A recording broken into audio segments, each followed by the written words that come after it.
Hello everyone. Well, hello those who are watching. Welcome back to another installment of my video diary series.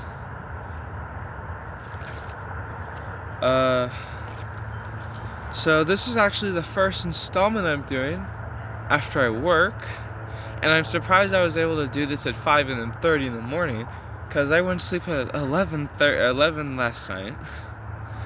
So I'm surprised my body was still able to wake up and do this.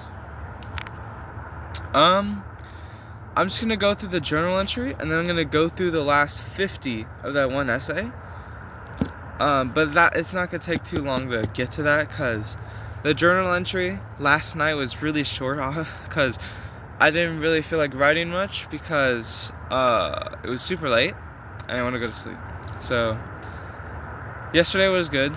My robotics meeting had us get through a lot of progress. We got a lot of progress done in the robotics meeting. I interacted with Serenity again. That was nice.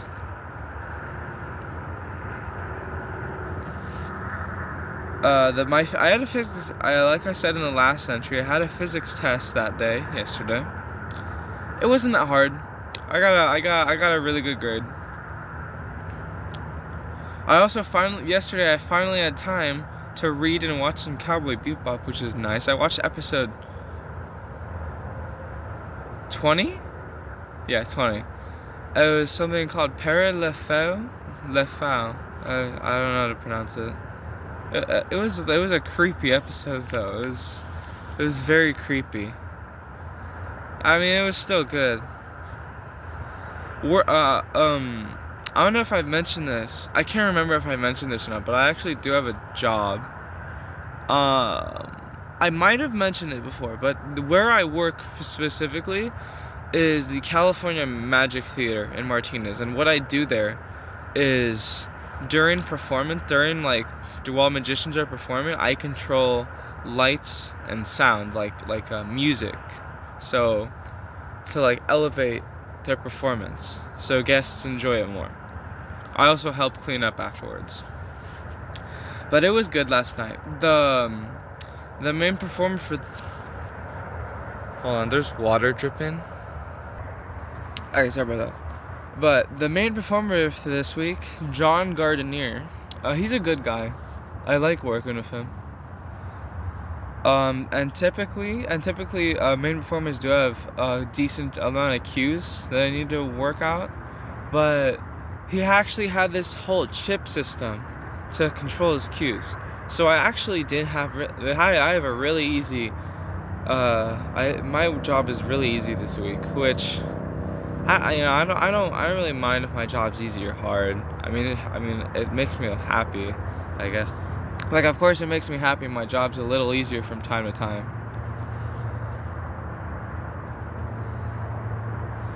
But yeah, that's all I wrote in here. I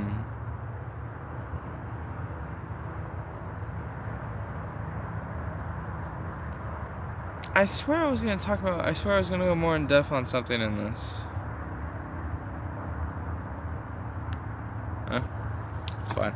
Alright, but for last thing for today, we're gonna go through the last 50 things on that essay. Wow, I just turned to the page. I didn't even mean to turn to the page, and I did. Yeah, we're gonna listen to not listen.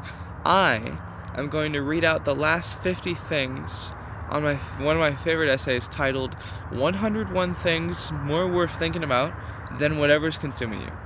So once I'm done with that, I'll wrap it up. I'll head back, and yeah, I'll go through my day. I don't have a time limit today though, cause I don't need to go to school. So, well, I need to be at school by 9 o'clock because I do have dude, come on. There's water keeps dripping. It's fine. Yeah, but yeah. What was I saying? Yeah, during competition season in robotics, we have Saturday meetings from 10 to 3. So I'm basically out the whole day, because once I get back, I have like a 2-hour break, but then I have to go to work at 5. So there's that. All right, but let's not worry about all that right now, and let me continue reading this. Number 51, an upcoming trip, whether it's booked or not. Number 52, the hardest nights of your life. Number 53, the best nights of your life. Number 54, the fact that it is hard to do everything. I'm actually going to go in depth on this a little as well. Like some of these I want to go a little in depth on because they're probably my favorite things in this essay.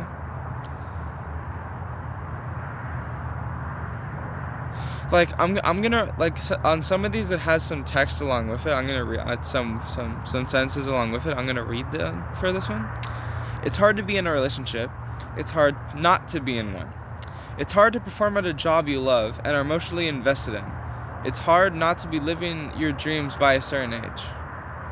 Everything is hard. It's just a matter of what you think is worth the effort. Number 55. What you think is worth the effort.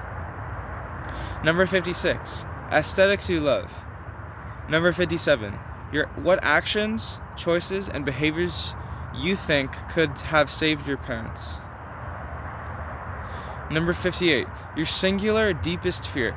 Now, I actually want to go in depth on this too, because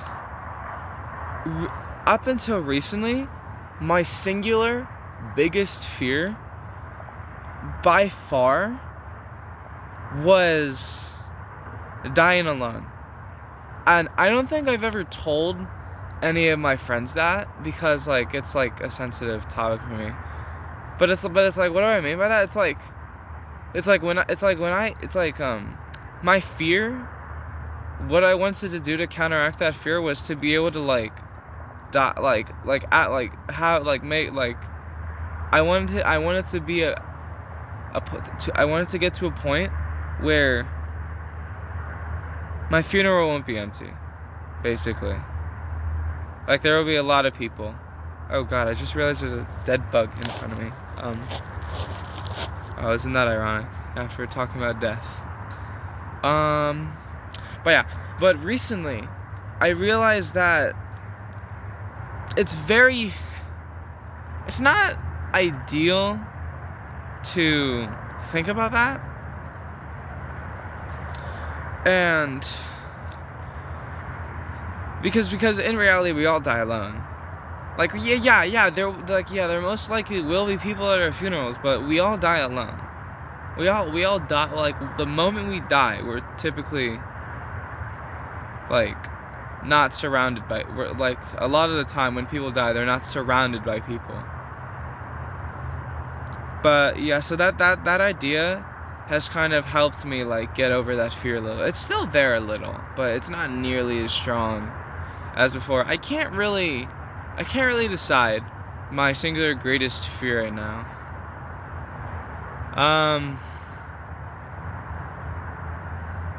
My singular greatest fear would probably be like being in a relationship for a very long time, and it like being in a healthy relationship for a long time, and then it falls apart.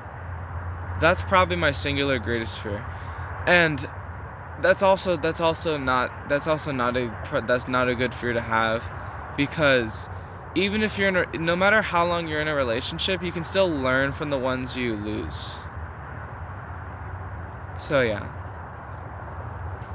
Number 15. Okay, let's continue. Sorry. Number 59. What your singular deepest fear tells you about your singular deepest desire. Now, I guess you could say that the fear I just listed that I now have, and the fear I had before are really similar. It's like that basically says my singular deepest desire is I just want to be loved, man. Like, and not just that, I want to be able to share the love I have with another person. Cause I'm always trying, like, I'm happy. I'm like super happy and energetic throughout the day a lot. And I'm always trying to be kind to those around me. So the idea that I could be able to be more intimate and like express my love in different ways to a specific person, that sounds amazing to me. That's probably one of my deepest desires right now, is to just have a significant other whom I can express my love in many different ways to. Number 60, the little wonders. Number 61, your stories. Number 62, what you will be motivated by when fear is no longer an option. Number 63, what you are motivated to do when fear is no longer an option. Number 64, what enough means to you. Number 65, your dream moments. Number 66, what you do if you had $1,000 of extra disposable income each month. Number 67, what actions you could take to move yourself in the direction of the life you want, where you could search for networking opportunities, what friends in neighboring cities you could visit and explore, how you could get out more. Number 68, the feeling of sun on your skin. Number 69, the smell of spring. Number 70, what you can do with your minutes as opposed to your hours or days. Number 71, how much your self-perception is built by culture or expectations or other people's opinions. Number 72, how much of your self-perception is sustained by culture or expectations or other people's opinions. Number 73, who you are when nobody's around. Number 70, did I say 74? That was 73, what I just said. Number 74, what you thought you'd be when you were younger, how the elements of that play into your life now. Number 75, how you'd behave differently if this entire time-space reality were in fact a holographic illusion over which you ultimately have control. Number 76, how you'd behave differently if your fate were dependent on the thoughts you think and the actions you take in any given moment. Number 77, the basic premise of various ancient philosophies and which resonates with you the most soundly. Number 78, melodies of songs that haven't been written yet. Number 79, the fact that the way to change your life is to change the way you think, and the way to change the way you think is to change what you read. That's why I'm reading this book. Number 80. Ooh, sun's coming out. Number 80. What you would read if you chose books and articles based on what interested you, not what other people say is good literature. Now, I actually do this. I could care less about other people's opinions on like a show or like basically any form of media, including and books. So like I just read what interests me. Like why do y'all think why does anyone watching think I like this book? Because it's really interesting and I really enjoy it. I love like deep psychology stuff. What you'd listen to if you chose music based on what interested you, not what other people say is good music. Same thing. I don't care what anyone says about a song. Like I just listen to what interests me. Like so what if most of the stuff I listen to is obscure? I don't care. I'll listen to what I want. Let me be. Okay. Here's 80. Sorry, this is immature. This is immature of me based on what it's saying. But number 82, what genuinely turns you on. Now I know you'd probably not think about that, other than stuff that's consuming you. But it's something you could think about. It's something. Number 83, what qualities do you admire in most people? This is what you most like about yourself. What qualities do you most dislike in other people? This is what you cannot see or are resisting in yourself. How love would save your life if it were capable of doing such things. It is. It is capable of saving your life. Trust me. I may not know from experience. Just trust me. Okay? Number 86. How infinite the universe is. How infinitesimal we are. Sorry, that's a strange word. Infinitesimal? Whatever. How perhaps each is a reflection and extension of the other. Number 87. How complicated the questions are. How simple the answers turn out to be. Number 88. What yes feels like to you. Number 89. How many random chance occurrences were involved in nearly every important advancement in your life. Number 90.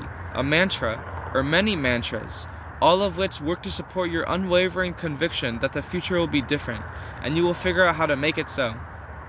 Number 91. The fact that the kind of love worth choosing and keeping is the kind that ever so slightly tilts the axis on which your world spins, leave nothing to ever be the same again. Number 92. How to fight better. Number 93. What you'd live for if your primary interest was no longer your own wants and needs. Number 94. The people who depend on you, and how absolutely devastated they would be if you were no longer in their lives. Number 95. Who and where you will be in 5 years if you carry on as you are right now. Now, okay, no, I'm going to talk about this. Because some of the things in this book, like, contradict each other. You literally can't, you cannot even begin to think about what the future will be like. So, like, anything that says, oh, you should think about how your future, what's gonna happen in the future. You're like, because, like, for example, like, you've been in school, and there's been that one question, like, oh, how do you see yourself 5 years in the future? That's a dumb question, because it's literally impossible to answer that. You could take a guess, but it's impossible to know. Like, you just don't know. You can think about it, but it's impossible to know for sure. The most important things you've learned about life so far. Number 97. How you came to learn the most important things you learned so far. Number 98. How many people go to bed at night crying, wishing they had what you have. The job, the love, the apartment, the education, the friends, and so on. Like, I'm going in depth on more of these compared to last time. Sometimes it's good to think about what you have that other people may not have. Even things that are a given to you at a certain point. Like, for me, I have some friends at school, but they're like, I've seen some kids who are like loners and don't really hang out with people, and I wonder if they feel saddened by the fact they don't have friends, which is even sadder, because it's really not that hard to, like, I'm not trying to make fun of the people, but it's really not that hard to go and interact with somebody and, just at least make some small talk, man. And, like, a lot of people say that they get nervous when talking to the other gender. I really don't. Like, I'm able to talk with Serenity just fine, and I have a crush on her. It's fine. But yeah. Let's go to the next one. We have 3 more. Final 3. Number 99. How many times in your life you went to bed crying, wishing you could have what you have now? The job, the love, the apartment, the education, the friends, and so on. Number 100. What you can do to more consistently remind yourself of this. In fact, what you can do, well, it's referring to the last one, but I think it could also say what you can do to more consistently remind yourself of everything listed in this essay. Finally, number 101. What your most fully realized self is like. That's everything in that essay. I am going to get going now and be off with my day. I hope that anyone who is watching this has a wonderful day. and I will see you all later.